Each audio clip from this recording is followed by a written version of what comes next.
In a place covered in snow and marked by a punishing cold, the story begins. In the middle of the frozen courtyard, the old woman calls out to our young hero, asking if he never ages or passes on. With a weary smile, she questions if living forever like this isn't painful. Faced with this, our guy remains silent, listening as she says that time always flows onward, leaving people behind. Even the fairies, who seem to have infinite lives, eventually face their end one day. Pointing to the skeleton of a giant dragon, the old woman recalls that the first beings born before her have already turned to dust. Listening intently, the dark-haired man admits that he's seen many depart and will continue to do so. Right after, he confesses that if someone were to ask, the answer is simple: of course it's painful. But turning his back, the MC explains that memories become the past, and the pain transforms into a fond longing. Intrigued by this perspective, the woman asks if she too will one day become one of his precious memories. Without much hesitation, our protagonist simply agrees serenely. With tears in her eyes, the old woman confesses that it would be wonderful if he promised to remember her forever. Holding the young man's hands, she reveals that she has one last, important request to make. Looking deep into his eyes, the woman asks that when she passes on, he inherit her title and govern this territory, protecting its people. And in a final breath, she begs him to keep her in his memory for as long as he possibly can. Accepting the golden ring, our MC knows that his memories of her will one day fade. Naturally, the light of that woman's life fades away like stardust. Even when everyone who shared those memories is gone, his life will go on. Eventually, even the most cherished moments will become blurry in the young man's mind. Clenching the jewel tightly, he accepts the weight of this long, solitary journey. Facing the cold tombstone with the ring on his finger, the guy says his final goodbye to his old friend. Behind him, a servant warns that it's snowing heavily and asks the Lord to come inside. Nodding in agreement, the MC decides he needs to move on despite his grief. And so he leaves the cemetery behind, knowing that new encounters always end in farewells. Stepping firmly onto the ice, his journey begins once more. However, this immortality won't be made up of only loneliness and pain. Far from there, the region of Dithmarschen is introduced as a frigid place where monsters frequently appear. Being a hostile land, the summer's warmth is quickly chased away by the punishing winds from the north.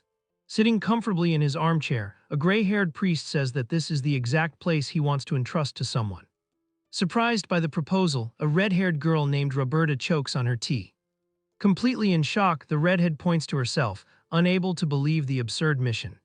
Sipping his drink calmly, old Alonso explains that he knows the place well, as he was once a priest there. Roberta quickly loses her patience and yells the old man's name, demanding an explanation. Placing his cup on the table with a steady hand, he apologizes for the interruption and tries to clear things up.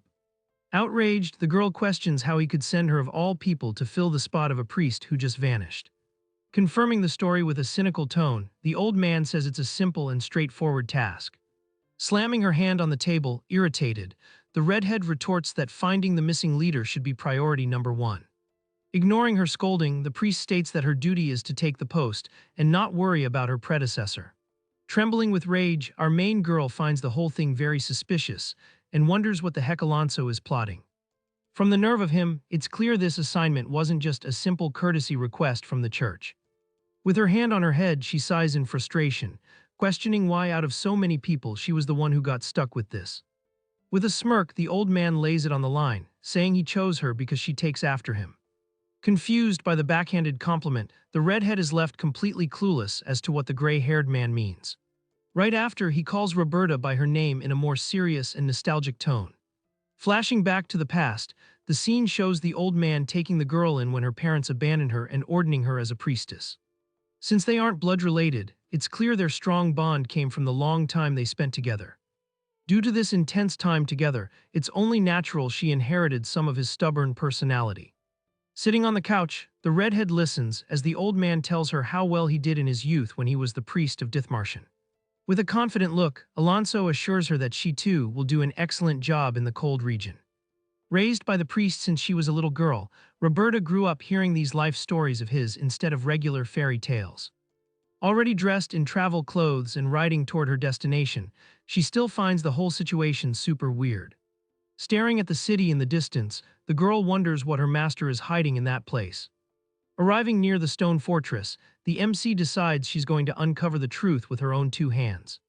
Suddenly, a spear flies across her path, and the guards order her to stop her horse immediately. Scowling, the soldier blocks the entrance and asks for the suspicious outsider's origin. Raising her hand and showing her holy magic, the redhead reveals she is an official servant of Ganymede. Startled by her power, the guards realize they are in the presence of a real priestess. Just then, a massive, dark-skinned man slowly approaches, asking if she is truly from the Holy Church. Impressed by the hulk of a man's height, Roberta confirms her identity and informs him that she was sent by Bishop Alonso. Curious at the mention of the name, the big guy asks about her relationship with the old bishop. Breaking into a wide smile, the giant is happy with the news and praises the old acquaintance's good heart. Greeting the girl respectfully, he introduces himself as Bernhard Meyer and says that he now serves the lord of this place. Sighing with nostalgia, the big guy comments on how time flies, remembering Alonso when he was only about 30 years old. Cutting through the small talk, Roberta politely asks to be taken to this Lord of Dithmarschen right away. A bit awkwardly, Bernhard informs her that the leader is out at the moment and will take a while to return. Pondering, the redhead remembers old rumors that said the lord of that land was a very unusual figure. According to the temple's records, he took the position right after succeeding someone named Hilda. The absurd legends say he's been in power for 300 years because he's a half-human, half-fairy hybrid. In her imagination, the guy must be completely decrepit by now, with a withered body barely able to breathe. Intrigued about the whereabouts of such a fragile old man, she asks what the Lord was doing outside the safety of the city. As calm as can be, the giant replies that he went nearby to perform a sacrament for a child. Shocked by the information, the priestess's eyes go wide and she freezes on the spot. She quickly questions if there's another priest in the region besides her, since only the clergy can perform that ritual. Panicking, the girl understands the gravity of the situation and freaks out knowing that someone without holy orders is officiating the ceremony. With a terrified look, she warns that if the ritual goes wrong, an evil god could possess the baby's body. Confused by the people's calmness, the redhead doesn't understand how they don't see how serious the problem is. With no patience for messing around, she decides to solve everything herself as quickly as possible. Riding at full speed, the girl immediately sets off in search of this so-called lord. In the distance, on the horizon, she spots a large crowd gathered under the setting sun. Yanking hard on the reins, our MC realizes she's finally found the location of the sacrament. Leaping off her horse, she declares that she needs to interrupt the ritual before things go south. Suddenly, a baby's loud cry echoes through the cold air. To everyone's relief, the child appears safe and sound in the arms of one of the locals. At that, the priestess concludes that the mysterious leader of the region must be here in the crowd. Turning her head from side to side, she tries to identify who is responsible for the ceremony. Questioning a woman nearby, the redhead discovers that the Lord is right in front of her. Directing her gaze, she sees a young, dark-haired man blessing the newborn. Completely in shock, her eyes widen as she witnesses the impossible scene. As a rule, mana does not inhabit the bodies of humans who have not received the church's official blessing. However, the girl clearly sees the magical energy penetrating the baby's forehead and settling within it. Undeniably, that unknown man had managed to perform the sacred rite perfectly.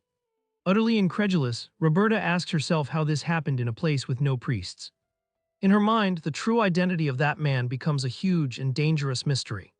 Serenely handing the baby back to its mother, he notices the desperate presence of the outsider. Commenting casually, he deduces that the giant Bernhard has been running his mouth for her to arrive in such a hurry. Staring at the young figure, our main girl remembers the absurd rumors about him having lived for 300 years. Without beating around the bush, she asks if he really is the local authority and receives a super chill confirmation. Introducing himself formally, he reveals that his given name is Ulrich. Right after, he makes a point of stressing that he is the first and only lord of this punishing land.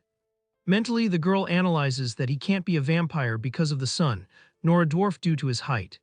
Even if he weren't human, maintaining that youthful appearance for centuries should be beyond reality. Breaking the silence, the MC confesses that he was expecting her visit, but didn't think it would be so soon. Noticing the girl's trembling body, he invites the new priestess for some tea to warm up. Inside a cozy tent, the mood completely shifts to a civilized conversation. Sitting comfortably, the Lord serves a hot drink as steam rises into the air. Offering the cup, he warns that the aroma is a bit strong and asks if that's a problem. Holding the drink firmly, the redhead finally speaks up and asks how he knows her. Calmly, Ulrich explains that he keeps in touch with Alonso and that her transfer had been planned for a long time. Noticing a different taste, the girl wants to know what kind of exotic tea it is. Upon hearing it's pine nut tea, she immediately retorts that the original drink doesn't have this smell. With a small smile, the local leader clarifies that the leaves come from mutant pine trees in the region. In that wild territory, everything grows under the strong influence of a peculiar magical energy. Changing the subject, the priestess comments that she expected a much more hostile and freezing climate. Since her arrival, she's noticed the place is much better than the horror stories made it out to be. Confirming her observation, the MC reveals that the overall temperature is rising, ignoring the seasons. Excited by the information, Roberta deduces that the so-called Little Ice Age must be coming to an end. Suddenly, the man asks if she knows exactly how the great eras of the world are classified. She quickly replies that for humans, an era is the time between the rise and fall of an empire. Holding up three fingers, Ulrich states that the world is currently living in its third great historical era. According to him, the Little Ice Age began at the end of the Second Empire and wasn't as extreme as the one in ancient times. Taking another sip, the girl remembers that the elves have a completely different name for this period. By the official count, 1400 years have passed since the collapse of the Second Empire to the current dynasty. Suspicious, she points out that the Lord talks about the distant past as if he had lived through that exact time. Inside her mind, the doubt screams, asking what kind of ancient creature is sitting in front of her. To get to the bottom of it, the redhead questions what the old bishop has been gossiping about his origin. Sighing in frustration, she admits that Alonso told her nothing, and she's only heard the rumors of him being a centuries-old hybrid. Looking at the tense ceiling, Ulrich reflects on the passage of time and marvels at the 300-year mark. Raising a finger, he decides to clear up the biggest confusion of this whole story once and for all. With a firm and direct voice, the Lord declares that he is a pure human without a single drop of fairy blood. Immediately, the priestess makes a mocking face, saying it would be easier to believe in the slow aging of a hybrid. Slamming his cup on the table, the protagonist insists that he isn't lying and doesn't care about convincing her.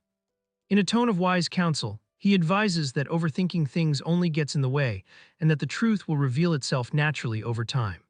With a slight smile, the Lord reminds her that she just took over as the religious head of the place.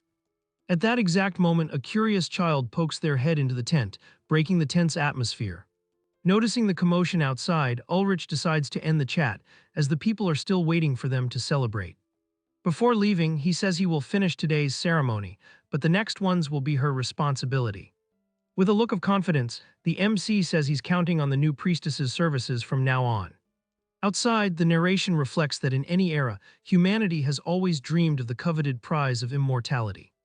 Deep down, this is nothing more than the arrogance of mortals wanting to reach the level of the gods themselves. Mixed with this desire is the pure and innocent wish not to lose the people we love most in life. Since fate doesn't allow one to cheat its final call, people live just being grateful to be alive for one more day. Because of the unforgiving land, the ritual of blessing the surviving babies carries a gigantic emotional weight here. Walking through the camp, the redhead still finds the situation very bizarre, and her suspicions about the leader only grow. Suddenly, a little bald man appears and offers her a glass of wine to warm her body from the biting wind. Politely taking the drink, the girl mentally prays that it doesn't have the same taste as that mutant tea. Deciding to risk it, she downs the glass in one go, since anything in her stomach is better than freezing too well, you know. To her surprise, the taste is incredible, and the old man proudly reveals that the drink is at least 60 years old. With a nostalgic smile, the local tells her that he received that special wine from Lord Ulrich when he was just a little boy. Recalling the past, the old man recounts a day he went hunting with his family, and they ended up lost deep in the forest. There in the middle of the snow, they came face to face with a giant monster, and the only way out was to flee, dragging the injured adults on a sled without looking back. In the past, the Lord gave this bottle to the boy as a gift, saying that his courage saved everyone. In that moment, the little boy decided to save the drink for a special, near-final goodbye moment. 60 years later, the old man returns the intact bottle into the protagonist's hands. With a grateful look, he finally repays the favor from his youth. With the gift in his hands, our MC realizes the emotional weight of that gesture. Noticing the priestess's confusion, the man admits that their devotion must seem quite strange to an outsider. From birth until their last breath, the people of this land live alongside the same unchanging figure. Throughout their entire lives, the leader maintains the exact same youthful appearance. Because of this, the residents witness daily miracles and ask her to look upon the Lord with more kindness. Staring at the empty glass, the redhead's head is spinning with questions. Understanding almost nothing, she can't stop thinking about these mysteries. Mentally, the girl wonders if Bishop Alonso also felt this lost on his first day. With the night sky above, our main girl tries to process why she was sent here. Along the way, the young woman questions if she'll discover the truth if she can just endure living with him day to day. In the end, the true identity of that man is the biggest unknown in the region.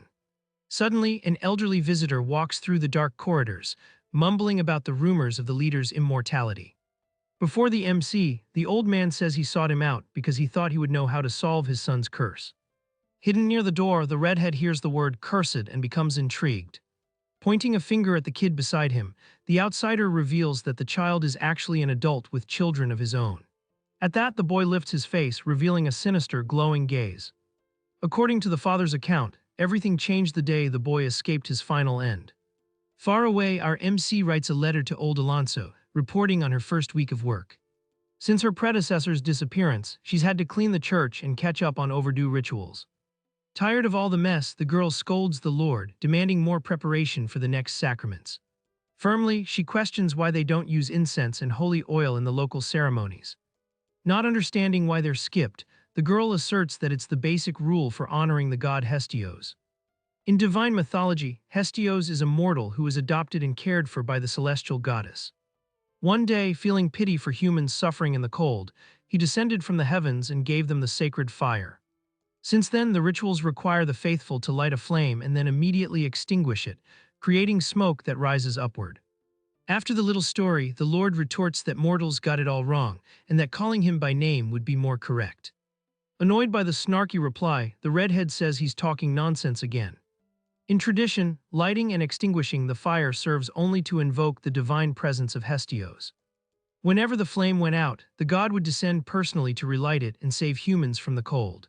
Suspicious of his hidden knowledge, the priestess ironically asks if the MC has ever met the deity face to face. With a smug smile, she reminds him that gods never give direct instructions on how to perform rituals. Cold and calculating, the Lord snuffs out the candle with his fingers, saying he remembers the original rite perfectly. Alarmed by his audacity, the girl threatens to report all his blasphemy to Bishop Alonso.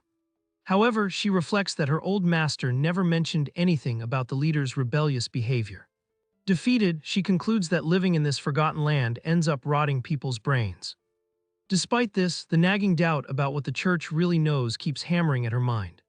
Still in the letter, she admits she's not the most devout member of the clergy but always tries to follow the rules. Immediately, she snaps her pen in half in a fit of contained rage. Absolutely furious, the girl yells that it's a miracle no one has reported that crazy heretic to this day. Even digging into the guy's past, she only finds more absurd and unrealistic heroic legends. They even say he defeated giants with his bare fists and visited the nests of sleeping dragons without a care in the world. Among the locals, she discovers that the MC is seen as a true wellspring of pure goodness. In the city streets, the adoration is so great that people treat him literally as an untouchable god. It's precisely because of this blind devotion that the girl feels like a complete fish out of water. Near the end of the letter, she wonders if she'll be able to endure being stuck in this frozen wasteland for 10 long years. Outside the church, the priestess walks alone under the freezing night wind. To make matters worse, the temple's living quarters were destroyed, and she was forced to sleep in the heretic's mansion. In her view, living under the same roof as that suspicious character is the height of discomfort. In the middle of the enormous hallway, the MC notices strange footsteps coming from the darkness. With a keen eye, the redhead spots 2 cloaked figures tiptoeing through the house. She quickly recognizes the mysterious elderly visitor, accompanied by the creepy little boy from earlier.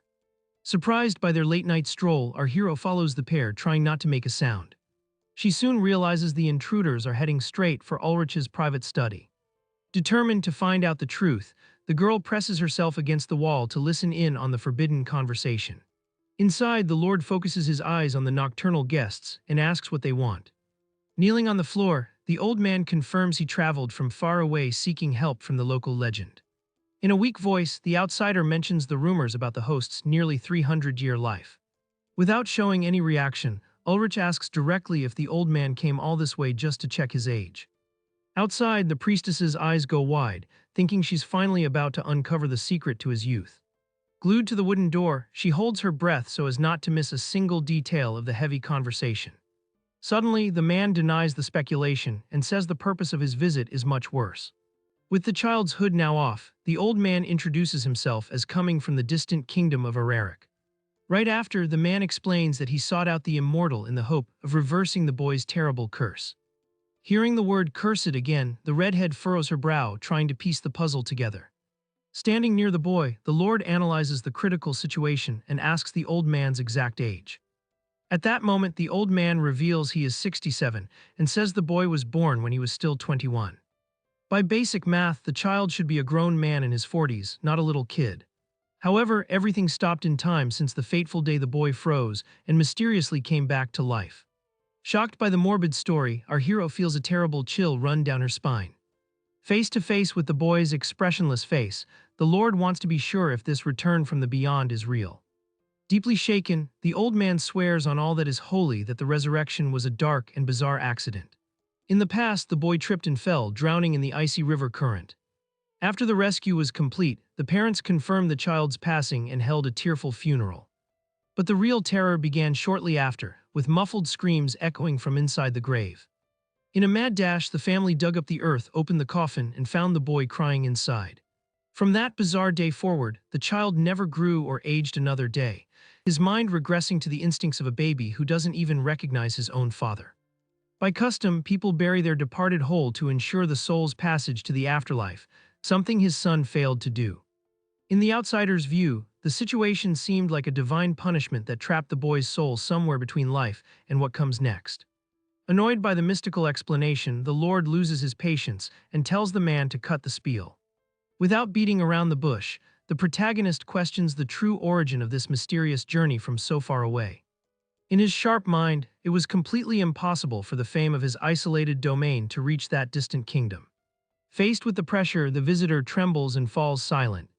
With a threatening gaze, Ulrich warns that if neither healers nor clerics could solve the problem, this was no divine curse. Hiding outside, the redhead mentally begs for the old man to just spill the beans already. Wasting no time, the Lord demands that he tell the truth about what the heck he did to the child. Caught off guard, the old man gulps, a cold sweat running down his face. Flashing back 3 decades, a great war raged at the walls of a distant castle. In the heat of battle, the city gates fell and the mercenaries stormed in. With spears in hand, the soldiers began their advance, hunting their targets. Suddenly, one of the men shouts, grabbing the attention of all the warriors in the group. By the commander's orders, the mission was to invade a specific location and kidnap an old man. Confused by the absurd order, the rookie soldier, who was the cursed boy's father, confesses he doesn't see the point. But the mission had a dark purpose, as the target was an insane alchemist researching the secret to immortality in a glowing liquid.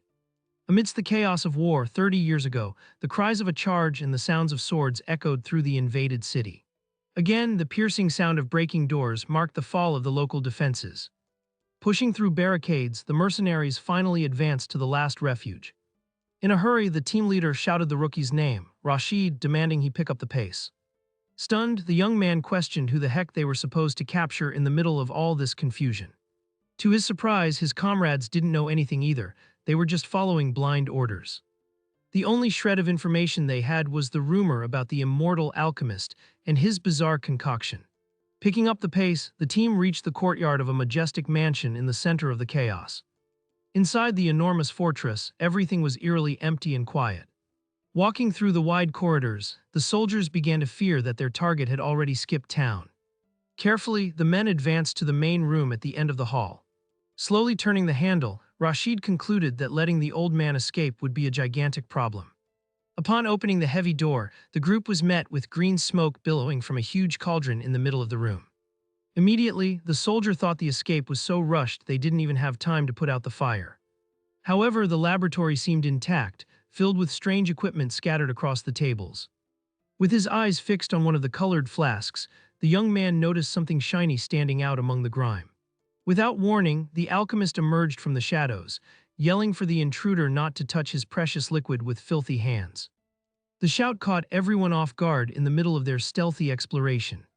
Acting on pure instinct, the mercenary spun around, drawing his weapon. To everyone's surprise, the mad scientist summoned a super bright blue magic in the palm of his hand. Blinded by the sudden light, the soldier froze in place. In the next second, the magical explosion detonated the center of the room, sending everything flying. With the force of the impact, the invader's body was thrown, and smoke filled the area. Furious, the mage ran to grab the flask on the floor, ignoring the smoke from the explosion he himself had caused. But in a fatal slip, the potion flew out of his hands and into the air. Desperate at the imminent loss, he threw himself to the floor, screaming and stretching his arm to its limit. Completely panicked, he cursed as the little bottle hit the wood before he could grab it. In that brief moment of distraction, the mercenary caught his breath and charged from behind. Giving him no chance to defend, the soldier plunged the knife into the enemy's back. The impact sent the mage crashing to the floor, gushing blood onto the polished wood. The blow was precise and brutal, leaving no room for spells or emergency defenses. Roaring in pain, the sorcerer tried to resist, but the situation was already lost. Immediately, Rashid pulled the blade out in a cruel spray of blood. Taking advantage of the lethal blow, he stepped back, watching his target fall. Trembling from shock, the mage collapsed, bleeding heavily with no chance of survival. But the fall knocked over the magical experiments, and flames instantly devoured the entire laboratory. Screaming from the pain of his injuries, the soldier realized he needed to get out of there fast. The mansion was consumed by a violent fire, covering the alchemist's body in massive flames. Watching the carnage outside, the mercenary finally understood the scale of this madness. In reality, the guy he had stabbed was the very alchemist everyone was looking for. Back at the base, one of his partners found it strange, remembering the boss had ordered them to bring back an old man. Rationalizing the scene, the soldier realized the man's youthful appearance must have been the result of his quest for immortality. Deep down, he figured the scientist might have been on the verge of success, and his intervention had only hastened the end of it all. Historically, the obsession with eternal life always ended in pathetic and brutal failure for the fools who tried. In the soldier's view, that mage had met the same miserable end. Sitting in the corner, his superior told Rashid to forget about it, calling it a delusion and assuring him the boss would get over the loss. But the soldier was carrying the red, glowing flask that he had hidden during the fight. Behind the door, the redhead's eyes widened, deducing that the liquid was the alchemist's dreaded elixir. Facing Ulrich, the outsider confesses that at first, he wasn't thinking about immortality, only about the absurd amount of money the potion was worth. However, everything fell apart with his sons drowning right after. Desperate during the funeral, the old man forced open the boy's throat and poured the entire elixir down it. In the darkness of the coffin, the man prayed that the potion would bring life back to the small corpse. Pulling out the flask with trembling hands, he touched the liquid to the boy's mouth, begging for the unlikely resurrection. According to the old man's account, his son didn't revive right after swallowing the elixir and ended up being buried. Before Ulrich, the outsider swears that everything happened in exactly that bizarre way. With a serious expression, the MC listens as he's told the family didn't give up on the boy and continued to care for the creature. But on her deathbed, his wife gave her love-blind husband a grim warning. According to the woman, that monster devouring raw meat like an animal was no longer their son. In desperation, the old man struggles to hold the aggressive, fake boy on the ground.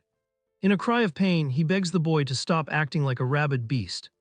Hidden in the shadows, the priestess watches the grotesque scene, completely shocked. With a pang in his chest, the outsider weeps at what his heir has become. Just then, an apple rolls across the wooden floor, marking the tense atmosphere of the place. Pure hunger drives the creature as it frantically crawls after the fallen fruit.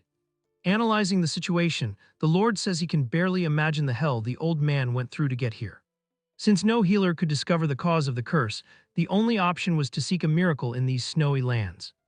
With his hands on Ulrich's arm, the old man is asked a harsh question about whether he still believes that thing is a child.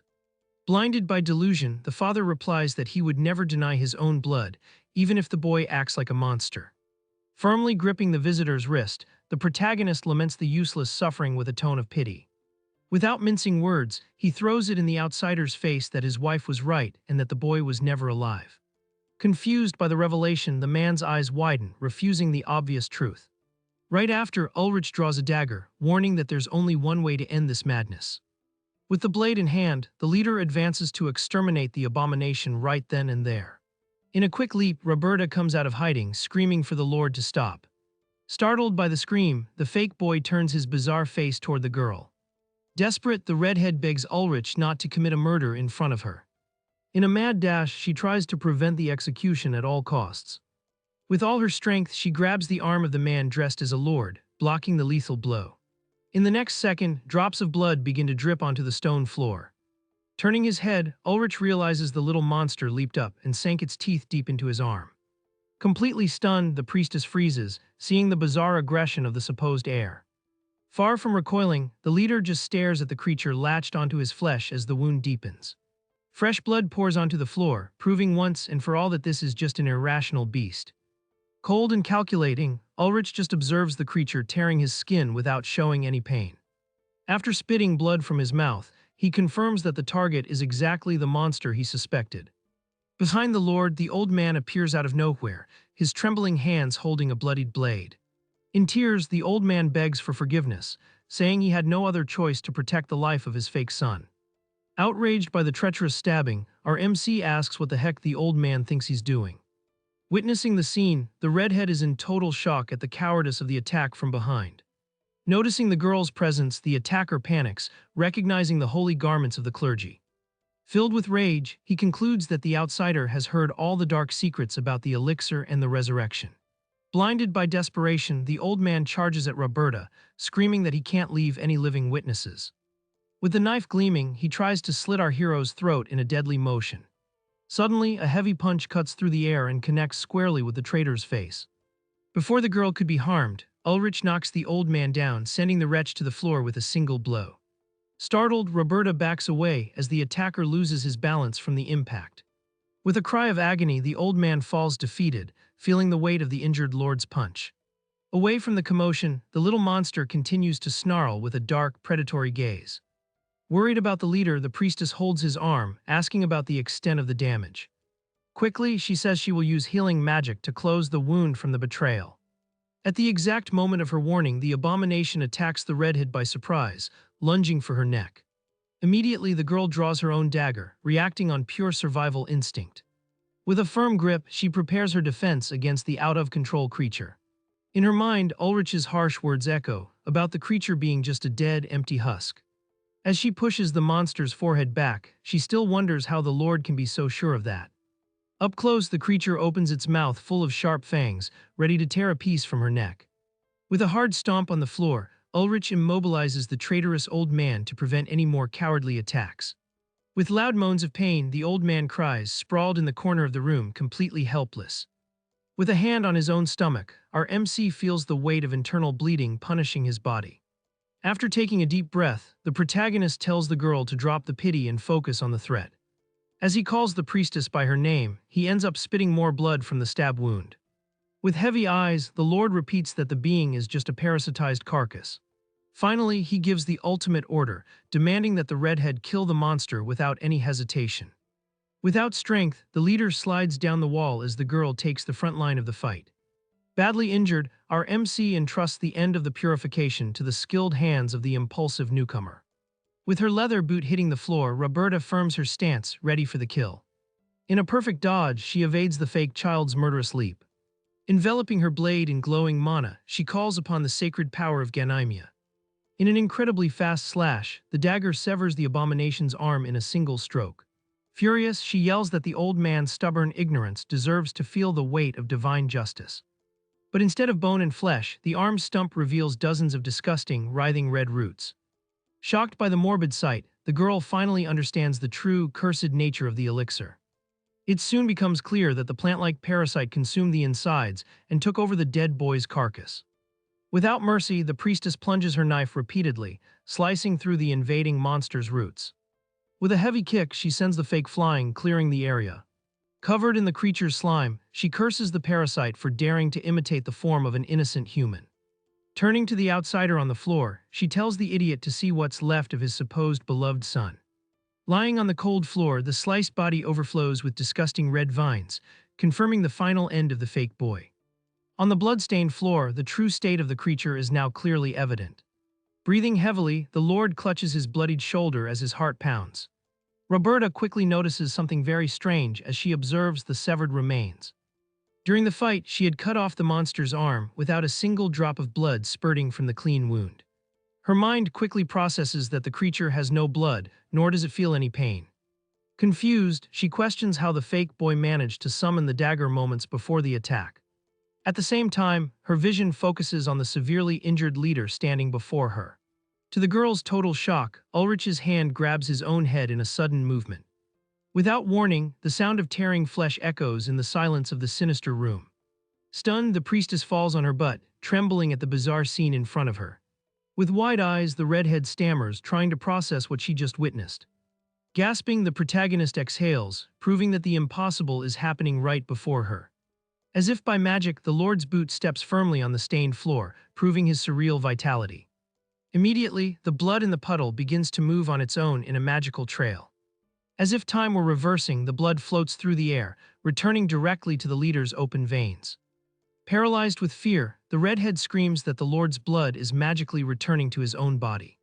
Mentally, she refuses to believe that such an absurd regeneration could exist. As calm as can be, Ulrich informs her that this little trick is exactly his big secret. Among all the rumors spread, that bizarre healing factor is the real reason he's lived so long. For the girl, witnessing this makes no sense at all, since the man was just stabbed in the gut and had his throat pierced. In a normal situation, anyone would be done for with just one of those fatal blows. However, the morbid miracle of witnessing instantaneous healing shatters all of our hero's logic. Unbelievably, the man remains standing, breathing normally, as if he had never been touched by a blade. Faced with the scarless, closed skin, the priestess questions what kind of insane healing magic could perform such a feat. Trembling in the corner, the young woman gulps and understands the gulf in power between herself and this so-called immortal. Lying on the floor, the traitorous old man groans in pain, dragging himself along helpless and miserable. With glazed eyes, the old man murmurs, pathetically and deliriously calling for his master. Utterly defeated, the old father finally faces the terrible possibility that his son has been gone for years. Ulrich immediately confirms that the boy did not survive the tragic accident in the river 30 years ago. In a panic, the outsider indignantly asks what the true form of the monster inside the little one's body was. Without beating around the bush, the Lord explains that the alchemist wasn't researching youth potions but monstrous parasitic insects. Curious, the old man questions why the fake son took so long to wake up on the day of the burial. Coldly, Ulrich details that the seed needed time to take root in the nerves and dominate the carcass. Hidden within the body, the creature absorbed the last traces of memory from the brain to perfectly imitate natural behavior. Noticing the surprise attack in the room, the Lord deduces that it was purely a survival instinct. Startled by the scream, the creature attacked, believing its living shield would also turn to dust if it stood still. Because of all this, he concludes that the old man's wife was the only sane one who saw the nightmare approaching. Blinded by delusion, the old man desperately clung to the lie instead of accepting his heir's passing. Reprimanding the outsider's insane actions, Ulrich highlights the cowardice of harming innocent people to protect a disguised monster. In the end, the refusal to accept what happened caused a bloodbath in an attempt to bend the laws of nature. Ashamed on the floor, the traitor realizes he shed blood for nothing to maintain his blindness about a horrible creature. Blaming the visitor, Ulrich warns that his foolish choices destroyed many lives and cursed an entire city.